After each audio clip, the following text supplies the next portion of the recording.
السلام عليكم ورحمة الله وبركاته. الحمد لله رب العالمين والصلاة والسلام على رسول الكريم أما بعد. أعوذ بالله من الشيطان الرجيم. بسم الله الرحمن الرحيم. يا أيها الذين آمنوا إن جاءكم فاسق بنبأ فتبينوا أن تصيبوا قوما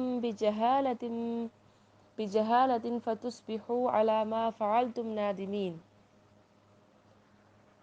رب اشرح لي صدري ويسر لي أمري واحلل عقدة من لساني يفقهوا قولي. ربي زدني علما. ہر قسم کی تعریف صرف اللہ تبارک و تعالیٰ کے لیے لائق اور زیبا ہے. درود و سلام ہو ہمارے آخری نبی جناب محمد الرسول اللہ صلی اللہ علیہ وسلم پر. اللہم صلی وسلم. پچھلے ہفتے کے درس سے ہم نے الحمدللہ سورہ حجرات کی تفسیر کو جاننے کا اور اس کو سمجھنے کا سلسلہ شروع کیا ہے. تو پچھلے ہفتے ہم نے سورہ حجرات کی شروع کی 5 آیت کا مختصر ترجمہ تفسیر دیکھی تھی. الحمدللہ سورہ حجرات کی شروع کی 5 آیتوں میں اللہ تعالیٰ نے ادب سکھایا ہے کہ اللہ کے نبی صلی اللہ علیہ وسلم کے ساتھ کس طرح ایک مومن کا رویہ ہونا چاہیے. سب سے پہلے اللہ تعالیٰ نے بتایا کہ اللہ اور اس کے رسول سے آگے نہ بڑھنے کا اللہ تعالیٰ نے حکم دیا اور کہا کہ آپ صلی اللہ علیہ وسلم کی آواز سے اپنی آواز کو اونچی نہ کرو اور ان سے اس طرح بات نہ کرو جس طرح تم آپس میں ایک دوسرے سے بات کرتے ہو. اور جو آپ صلی اللہ علیہ وسلم کی آواز سے اپنی آواز کو پست رکھتا ہے گویا یہی پرہیزگار ہے. اللہ تعالیٰ نے کہا کہ اس کے لیے مغفرت ہے اور بڑا ثواب ہے. اور اللہ تعالیٰ نے اور ایک چیز یہ بتائی کہ آپ صلی اللہ علیہ وسلم کو حجروں کے پیچھے سے نہ پکارنے کا حکم دیا جس طرح کہ ہم لوگ کرتے ہیں، یہاں تک کہ وہ خود سے آپ صلی اللہ علیہ وسلم باہر نہ آئے. صبر کرنے کا اللہ تعالیٰ نے حکم دیا. 5 آیتوں میں ہم نے یہ چیزیں پچھلی مرتبہ تفسیر سے جانی تھی. انشاءاللہ آج ہم سورہ حجرات کی آیت نمبر 6 تا 10 انشاءاللہ اس کا ترجمہ اور مختصر سی تفسیر انشاءاللہ جانیں گے. آج کے جو ابھی میں نے آپ کے سامنے جو آیت کریمہ تلاوت فرمائی ہے اس کا ترجمہ اللہ تعالیٰ نے اس طرح اس کا ترجمہ یہ ہے کہ اس میں بدکردار کی خبر کی تحقیق کا حکم دیا گیا ہے اس آیت میں. یعنی اللہ تعالیٰ نے کہا یا ایھا الذین آمنو، اے مومنو، اے مسلمانوں، اے ایمان لانے والے، اگر تمہیں کوئی فاسق خبر دے تو تم اس کی اچھی طرح تحقیق کر لیا کرو. ایسا نہ ہو کہ نادانی میں کسی قوم کو ایذا پہنچا دو پھر اپنے کیے پر پشمانائی اٹھاؤ، اپنے کیے پہ نادم ہو، اپنے کیے پر شرمندہ ہونا پڑے. اس آیت میں اللہ تعالیٰ نے ایک بہترین ادب سکھایا ہے جو آج ہمارے لیے بے انتہا ضروری ہے. جیسا کہ سوشل میڈیا کا بہت دور چل رہا ہے، کوئی بھی چیز فارورڈ ہو جاتی ہے، کوئی بھی چیز بتا دی جاتی ہے، فلاں جگہ یہ ہو رہا ہے، فلاں جگہ وہ ہو رہا ہے، تو ہم یقین کر لیتے ہیں. تو یہاں پر اللہ تعالیٰ بتا رہے ہیں کہ تمہارے پاس اے ایمان والو، اے مسلمانوں، تم پر اگر تمہارے پاس کوئی خبر آئے، کوئی بات آئے تو اس کی اچھی طرح تحقیق کر لیا کرو. کوئی بھی بات ہو تو اس کو اچھی طرح جانچ بیچ کر کوئی ڈیسیژن پر آؤ، ورنہ ایسا نہ ہو کہ تم نادانی میں کسی کو تکلیف پہنچا دو، تم کوئی ناراضگی کا مظاہرہ کر دو یا کسی کو سزا دینے کا، کسی سے خطا رحمی کا تم اگر ارادہ کر لیے تو انجانے میں تم ہی خطا کر رہے ہیں اور بعد میں جب تحقیق ہو تو پھر تمہیں ہی شرمندگی اٹھانی پڑے. یہ چیز اللہ تعالیٰ بول رہے کہ ایک اصول بیان کیا گیا ہے جس میں چاہے ہم انفرادی طور پر ہوں یا پھر اجتماعی، دونوں صورتوں میں یہ اہم ہے.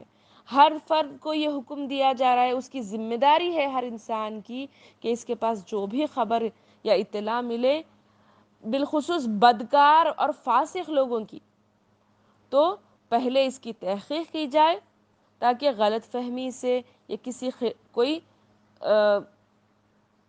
بدگمانیوں سے بچا جا سکے. تو آگے کی آیت میں اللہ تعالیٰ فرما رہے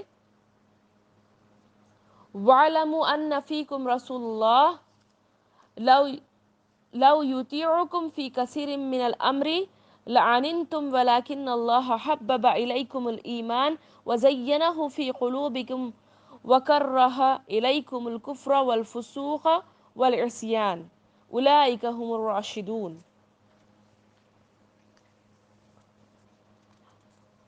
یہ نبی کریم صلی اللہ علیہ وسلم کا حکم ہی سب سے زیادہ بہتر ہے، اس آیت میں بتایا جا رہا ہے۔ اس آیت میں اللہ تعالیٰ بتا رہے کہ نبی کریم صلی اللہ علیہ وسلم جو تمہارے حق میں حکم دے یہ تمہارے لیے سب سے زیادہ بہتر ہے۔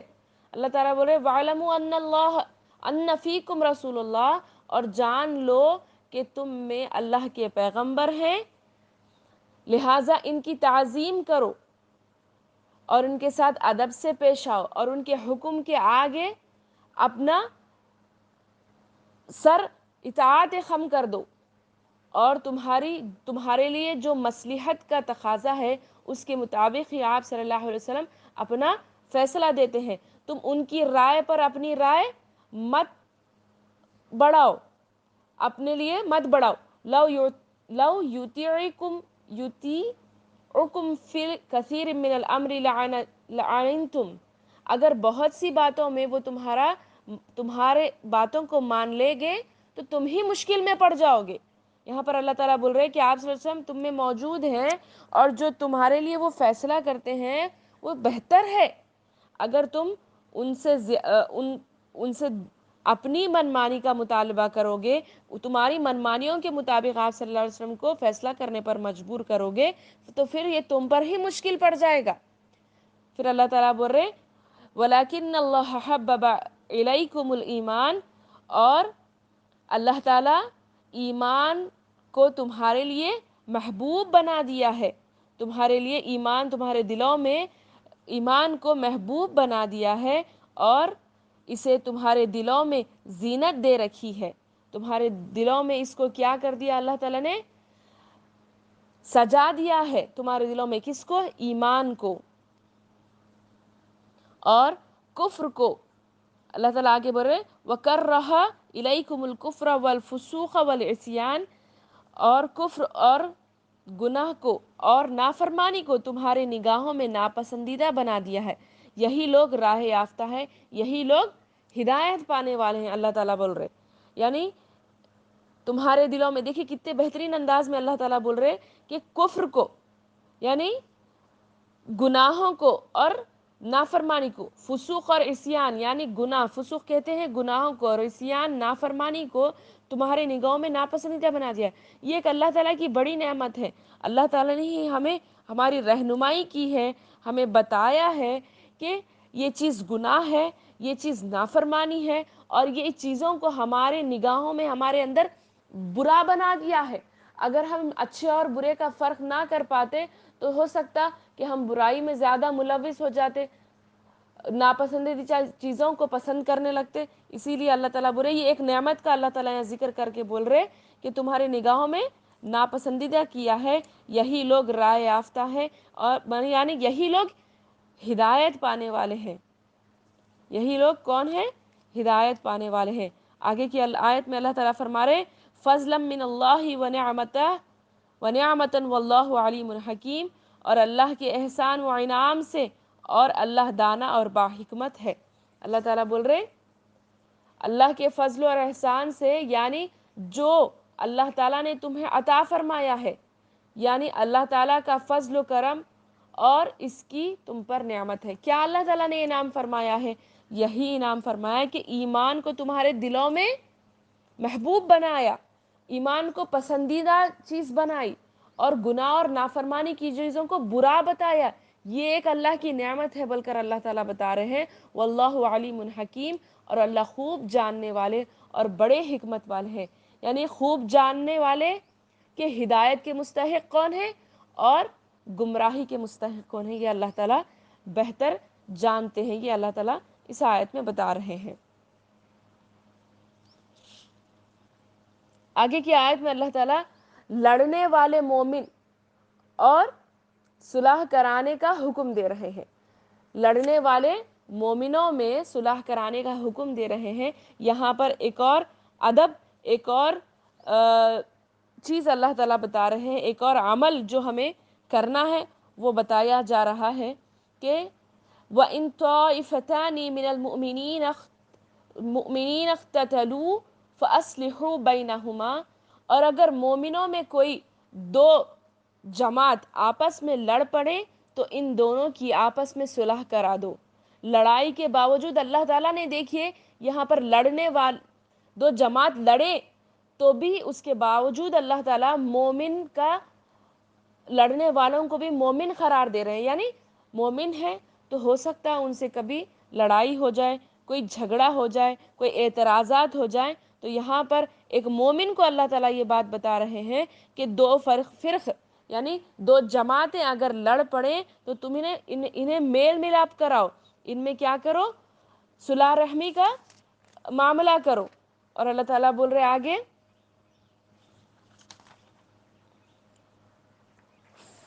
فَإِن بَغَتْ إِحْدَاهُمَا عَلَى الْأُخْرَى فَقَاتِلُوا الَّتِي تَبْغِي حَتَّى تَفِيءَ إِلَى أَمْرِ اللَّهِ۔ اللہ تعالیٰ بول رہے پس اگر ایک گروہ دوسرے پر زیادتی کرے تو زیادتی کرنے والے سے لڑو یہاں تک کہ وہ اللہ کے حکم کی طرف لوٹ آئیں، یعنی اللہ تعالیٰ اور اس کے رسول کی اطاعت کی طرف لوٹ آئیں۔ یعنی کوئی لڑائی جھگڑا ہو جائے تو سمجھاؤ ان کو، مناؤ اس بات پہ غلط ہے یا صحیح ہے، نہیں مان رہے تو پھر ان کو کیا کرو، اللہ تعالیٰ بول رہے یہاں پر لڑنے کا آرڈر دے رہے، ان سے کیا کرو، لڑو اور انہیں سمجھاؤ اس بات سے کہ وہ اللہ اور اس کے رسول کی اطاعت کرے، حق کی طرف وہ لوٹ آئے، حق کو سن لیں اور مان لیں۔ جیسا کہ ایک حدیث میں آتا ہے، بخاری کی حدیث ہے، حضرت انس رضی اللہ عنہ سے مروی ہے کہ رسول اللہ صلی اللہ علیہ وسلم فرماتے ہیں انصر اخاک ظالما او مظلوما، اپنے بھائی کی مدد کرو خواہ وہ ظالم ہو یا مظلوم۔ حضرت انس کہتے ہیں کہ میں نے عرض کیا اے اللہ کے رسول صلی اللہ علیہ وسلم، مظلوم کی مدد کروں گا لیکن ظالم کی مدد کس طرح کروں گا؟ بات تو سمجھ میں آ رہی کہ مظلوم ہے جس کی مدد، جس پر ظلم کیا جاتا ہے اس کی تو مدد کی جا سکتی ہے، لیکن ظالم کی مدد کس طرح کروں گا؟ تو رسول اللہ صلی اللہ علیہ وسلم نے فرمایا اسے ظلم سے روکو، ظلم سے روکو تو یہ تمہاری اس کی مدد کرنا ہی ہوگا، یعنی کوئی ظلم کرنے والے کو اس کے ظلم کرنے سے روکنا ایسا ہے کہ ظالم کی مدد کرنا۔ یہ ایک بہترین طریقہ ہمیں بتایا گیا ہے حدیث اور قرآن سے کہ اگر کوئی زیادتی کر رہا ہے، کوئی کسی پر ظلم کر رہا ہے یا پھر دو جماعتیں لڑ پڑی ہیں تو ہمیں کیا کرنا ہے، ان میں صلح کرانا ہے اور ظالم اور مظلوم کی دونوں کی مدد، یعنی مظلوم کی مدد کی جائے تاکہ اس کی اس کے لیے کچھ آسانیاں ہوں، اور ظالم کی مدد اس طرح کی جائے کہ وہ اسے ظلم کرنے سے روکا جائے۔ یہ چیز اس آیت میں بتائی جا رہی ہے فَأَصْلِحُوا بَيْنَهُمَا بِالْعَدْلِ وَأَقْسِطُوا إِنَّ اللَّهَ يُحِبُّ الْمُقْسِطِينَ۔ اللہ تعالیٰ بول رہے کہ تم کیا کرو، جب جو جماعتیں ہیں لوٹ آئیں تو دونوں فریقوں میں انصاف کے ساتھ صلح کرو اور انصاف سے کام لو، اللہ تعالیٰ انصاف کرنے والوں کو پسند کرتا ہے، یہ بات بول رہے اللہ تعالیٰ۔ یعنی اگر کوئی رشتہ دار ہیں، دو جماعتیں لڑ گئیں، یہاں پر ایک آرڈر بہترین طریقے سے اللہ بتا رہے کہ دو جماعتیں ہیں، اگر کوئی تمہارے رشتہ دار ہیں یا تمہارے پسندیدہ لوگ ہیں یا پھر تم سے کچھ ان کو فائدہ ہونے والا ہے تو ان کے حق میں تم زیادہ اپنا پلڑا بھاری نہ کرو، اپنے آپ کو جھکاؤ مت، بلکہ انصاف کا مظاہرہ کرو۔ اگر تم صلح کرا رہے تو دونوں کے لیے برابر سے، جو جہاں غلط ہے ان کو وہاں غلط کہنا ہے، جو جہاں صحیح ہے وہاں صحیح کرنا ہے، رشتہ داری ہو یا پھر کوئی اپنا پرسنل ان سے فائدہ ہو، تو اس بنا پر انصاف کا تقاضا ہمیں نہیں چھوڑنا ہے۔ یہ بات اللہ تعالیٰ یہاں پر بتا رہے کہ دو جماعتیں لڑ گئی ہیں تو انہیں سمجھانا ہے اور کیا کرنا ہے، انصاف کے ساتھ ان کے اندر ملاپ کرانا ہے۔ اور اللہ تعالیٰ بول رہے ان اللہ یحب المقسطین، اللہ تعالیٰ انصاف کرنے والوں کو پسند کرتا ہے، ان سے محبت کرتا ہے۔ انما المؤمنون اخوة فاصلحوا بین اخویکم واتقوا اللہ لعلکم ترحمون۔ اللہ تعالیٰ کہہ رہے ہیں یاد رکھو سارے مسلمان بھائی بھائی ہیں۔ اللہ تعالیٰ بول رہے کہ ہر مومن، ہر ایک مسلمان ایک دوسرے کا بھائی ہے، پس اپنے دو بھائیوں میں ملاپ کرا دو۔ یہاں پر اللہ تعالیٰ اس سے پہلے کی آیت میں جماعتیں لڑ گئی تو ان کو ملانے کا یہاں حکم دے رہے تھے۔ اس کے بعد کوئی ایک انفرادی طور پر کوئی ایک انفرادی شخص سے اختلاف ہے، لڑ گئے ہیں یا ناراضگیاں ہو گئی ہے تو ان بھائیوں میں ملاپ کرا دیا کرو۔ اللہ تعالیٰ یہاں پر بول رہے ان سے ملاپ کرو اور اللہ تعالیٰ ڈرتے رہو، اللہ تعالیٰ سے ڈرتے رہو۔ اللہ تعالیٰ بول رہے واتقوا اللہ، اللہ تعالیٰ سے ڈرتے رہو، لعلکم ترحمون۔ دیکھیے ایک بہترین آیت کے ٹکڑے میں اللہ بول رہے کہ میل ملاپ کرانا بہت اچھا چیز ہے، عدل اور انصاف کے ساتھ کام کرنا ہے۔ رشتہ دار اگر ٹوٹ گئے، ان میں اختلاف ہو گئے تو ملانا ہے۔ ہم کیا کرتے، بلکہ کہیں سنے اختلاف ہو رہا ہے تو ہم کیا کرتے، اس اختلاف کو سن کر مزے لیتے، ان کے بارے میں سن کر اپنا انٹرٹینمنٹ کرتے، بلکہ ایسا نہیں کرنا چاہیے۔ اگر کوئی کسی میں اختلاف ہو گئی، کوئی بھائی بھائی میں ناراضگی ہو گئی تو انہیں زیادہ پہلے کوشش کر کے انصاف اور عدل کا تقاضا سامنے رکھتے ہوئے انہیں ملاپ کرانا ہے۔ اور آخر ٹکڑے میں اللہ تعالیٰ بولے واتقوا اللہ لعلکم ترحمون، اللہ تعالیٰ بولے اللہ تعالیٰ سے ڈرتے رہو تاکہ تم پر رحم کیا جائے۔ یعنی ہر معاملے میں، جو بھی معاملہ ہے، تمام چیزوں کے معاملے میں اللہ تعالیٰ سے ڈرتے رہو تاکہ تم پر رحم کیا جائے۔ اللہ کا اگر رحم چاہتے ہو تو اللہ تعالیٰ سے ڈرنا ہے۔ یہ بات اللہ تعالیٰ بول رہے۔ دیکھیے اس آیت پر یہاں پر ایک مضمون ختم ہوتا ہے تو اللہ تعالیٰ، دیکھیے پچھلی آیت سے ہم ریکال کرتے ہیں تو کتنا بہترین انداز میں اللہ تعالیٰ بول رہے کہ جو آج کی آیت نمبر 6 میں بولے کہ کوئی بھی اگر آپ کے پاس خبر آئے تو اس کی تحقیق کر لیا کرو، اور کیا ہے آپ صلی اللہ علیہ وسلم کی بات، ان کے حکم کو اپنے لیے خیر کا سبب مانو۔ ایمان کو تمہارے لیے اللہ تعالیٰ نے محبوب بنا دیا ہے، اور کفر، گناہ اور نافرمانی کو تمہاری نگاہوں میں برا بنا دیا ہے۔ اور اللہ تعالیٰ بول رہے کہ دو جماعتیں اگر لڑ پڑیں تو ان میں ملاپ کرو، انصاف اور عدل کا تقاضا رکھو، اور دو مسلمان بھائی بھی اگر بھڑ گئے ہیں، ناراض ہیں، تو انہیں بھی آپس میں ملا دو۔ اور اللہ تعالیٰ ڈرنے والوں پر رحم کرتا ہے۔ تو اس سے معلوم ہوتا ہے کہ ہمیں کیا کرنا ہے ہر معاملے میں، چاہے وہ خبر آئے تو اس معاملے میں اللہ سے ڈرنا ہے، آپ صلی اللہ علیہ وسلم کی نافرمانی سے ڈرنا ہے۔ اور اللہ تعالیٰ بول رہے کہ جماعتوں میں جب ملا رہے تو عدل و انصاف کا تقاضا رکھو، یعنی ایک طرف رجحان نہ کرو، اس معاملے میں اللہ سے ڈرو۔ یہ تمام چیزیں آیت کے آخر ٹکڑے میں اللہ تعالیٰ نے فرمایا۔ اللہ تعالیٰ کہنے سننے سے زیادہ ہم سب کو عمل کرنے کی توفیق عطا فرمائے۔ السلام علیکم ورحمۃ اللہ وبرکاتہ۔